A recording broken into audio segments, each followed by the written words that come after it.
Let me ask you a dangerous question. Have you ever been so bored that you preferred pain? This is not a metaphor. In a real scientific experiment, people were asked to sit alone in a room with nothing to do. Most of them chose to give themselves electric shocks rather than stay with their own thoughts. Imagine that. Electricity was more enjoyable than silence. That's how serious boredom is. Boredom is not, "I'm relaxing," or "I have free time." A man in France once sued his company because his job was too boring. He said the lack of purpose and creativity destroyed him psychologically. The court agreed. Boredom became a professional injury. Writers understood this long before scientists. In Waiting for Godot, people wait for something that never arrives. No action, no meaning, just time passing. That slow emotional suffocation is boredom in its purest form. Now let's raise the level. Imagine being bored for 18 years. That's what happened to Mehran Karimi, an Iranian man who lived inside Paris airport for nearly 2 decades. 75 million travelers passed through every year. They moved, lived, loved, aged. He stayed still. An airport looks busy, but for him, it was a golden cage. But prison is worse. Some people entered prison as teenagers and left as old men.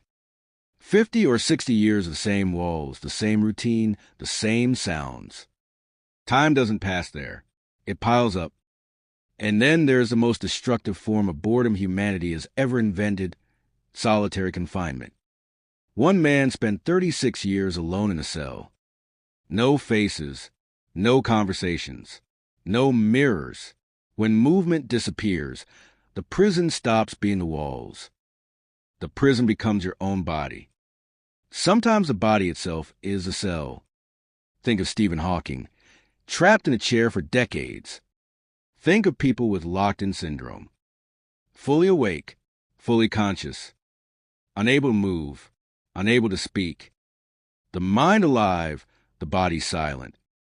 This leads to a terrifying question. What happens when we stop feeling? A philosopher once wrote about a man who felt no physical pain. On stage, people pushed needles into his body. 50, sometimes 60 needles. He felt nothing, no reaction, no discomfort. But when he was asked about his thoughts, he admitted something shocking. He often thought about ending his life, because the absence of feeling is not peace. It is emptiness, and emptiness can hurt more than pain. Now here comes the brain's greatest trick. Did you know that third-degree burns can hurt less than second-degree burns? Not because they are weaker, but because they are stronger. The fire destroys the nerves that send pain signals. No nerves, no pain. And then there is phantom limb pain. Many people who lose an arm or a leg still feel pain in that missing limb. The arm is gone. The pain stays. Why? Because pain is not in the body. Pain is in the brain.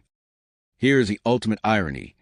The brain translates every color, every emotion, every sound, every ounce of suffering. Yet the brain itself feels no pain. You could touch it with a needle and it would feel nothing.